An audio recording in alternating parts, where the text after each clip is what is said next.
રક્તની અછત ત્યારે સમજાય છે કે જ્યારે કોઈ એક્સિડન્ટલી બનાવ બન્યો હોય, કોઈ અકસ્માત સર્જાયો હોય, કોઈ મોટી લાંબી બીમારીમાંથી કોઈ દર્દી પસાર થતો હોય અને તેના બ્લડની ખૂબ જરૂરિયાત હોય.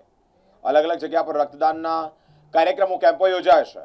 વડોદરા શહેરના છાણી વિસ્તારમાં રક્તદાન કેમ્પનું આયોજન કરવામાં આવ્યું. વોર્ડ નંબર 1ના ઉપપ્રમુખ નિશિત અમીન દ્વારા આ મહારક્તદાન કેમ્પમાં અનેક લોકોએ લાભ પણ લીધો છે અને અનેક લોકોએ રક્ત પણ દાન કર્યું છે. રક્તદાન એ મહાદાન એક સેવાયજ્ઞ, સેવા કાર્ય કે જેની અંદર અનેક લોકો સાથ આપ્યો છે. સામાજિક જવાબદારી અને માનવ સેવાની પરંપરાને જીવંત રાખવા છાણી ગામમાં લોકપ્રિય યુવા નેતા અને સામાજિક કાર્યકર વોર્ડ નંબર 1ના ઉપપ્રમુખ નિશિત અમીન દ્વારા સતત 16મા વર્ષે મહારક્તદાન શિબિરનું સફળ આયોજન કરવામાં આવ્યું છે. લોહીની અછતને પહોંચી વળવા માટે દર્દીઓની જીવ બચાવવાના ઉમદા હેતુ સાથે યોજાયેલા કેમ્પમાં સ્થાનિક યુવાનો ભારે ઉત્સાહ દાખ્યો છે. રક્તદાન એ જ મહાદાનના સૂત્રને સાર્થક કરતા છાણી ગામ અને આસપાસના વિસ્તારના મોટી સંખ્યામાં યુવાનો પણ આ રક્તદાનમાં જોડાયા છે. કાળઝાળ ગરમી વચ્ચે પણ યુવાનોનો ઉત્સાહ જોવા મળ્યો છે. એ પ્રેરણાદાયી રહ્યું છે. રિકર બ્રેક રક્ત યુનિટ એકત્રિત કરવામાં આવ્યું છે. આ વર્ષે માત્ર રક્તદાન જ નહીં પરંતુ મૂંગા પક્ષીઓ પ્રત્યે કરુણતા દાખવી, એ કરુણા દાખવીને પ્રશંસનીય પહેલ પણ કરવામાં આવી છે. વધતા જતા તાપમાનને ધ્યાનમાં રાખી કાર્યક્રમમાં ઉપસ્થિત લોકો અને ગ્રામજનોએ પક્ષીઓ તેમજ પાણીના કુંડા, જેથી આ કપરા ઉનાળામાં અબોલ જીવોની તરસ छिपाવી શકાય તે માટે કુંડાનું પણ વિતરણ કર્યું છે. સાથે જ પોલીસ વિભાગની અને પોલીસ મથક વિસ્તારની કામગીરીમાંથી વ્યસ્ત હોવા છતાં પણ છાણી પોલીસ મથકના પોલીસ ઇન્સ્પેક્ટર RL પ્રજાપતિ તેમજ તેમના સ્ટાફના પોલીસના જવાનોએ પણ પોતાનું મહામૂલ્ય રક્તનું દાન કરી માનવતાની મહેક પ્રસરાવી છે. ભાજપાના પૂર્વ પ્રમુખ વિજયભાઈ શાહ, છાણી પોલીસ સ્ટેશનના PI RL પ્રજાપતિ ખાસ ઉપસ્થિત રહ્યા છે. નિશિત અમીન અને તેમની સમગ્ર ટીમ સતત 16મા વર્ષે અવિરત સેવા કાર્ય ચલાવવા બદલ તો જણાવ્યું છે કે રક્તદાન સાથે જીવદયાનો પણ સમન્વય સમાજને એક નવી દિશા આપી રહ્યો છે.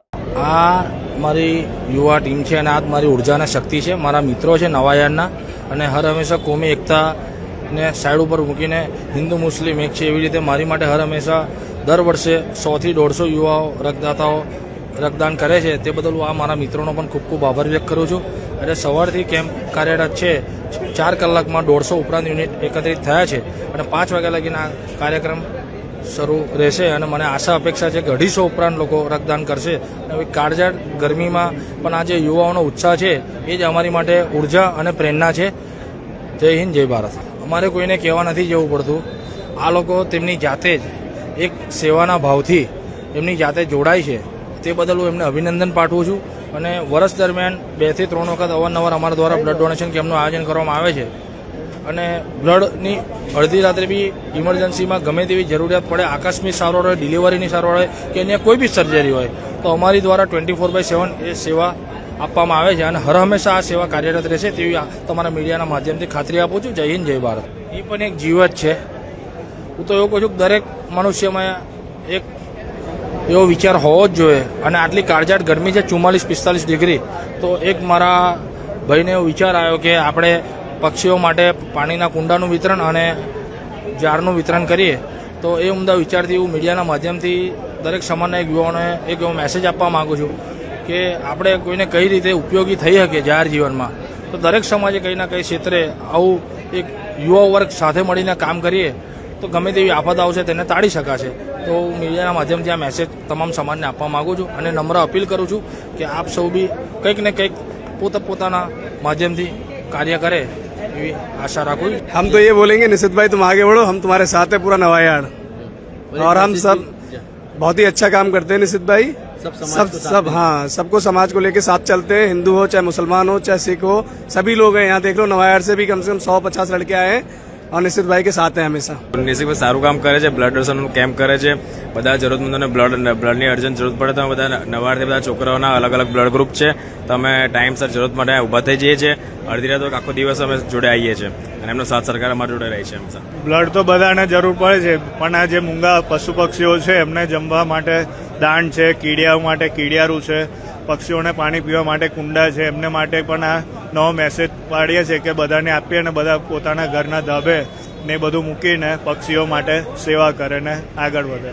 સારું કર્યું છે એમણે આ પ્રોગ્રામ કાર્યક્રમ મસ્ત છે. સમગ્ર વડોદરા શહેરમાં લોહીની જે અત્યારે પરિસ્થિતિ ઊભી થઈ છે, છેલ્લા 2-3 દિવસથી વડોદરા શહેરના વર્તમાનપત્રોના માધ્યમથી લોકોના પણ ધ્યાનમાં આવ્યું.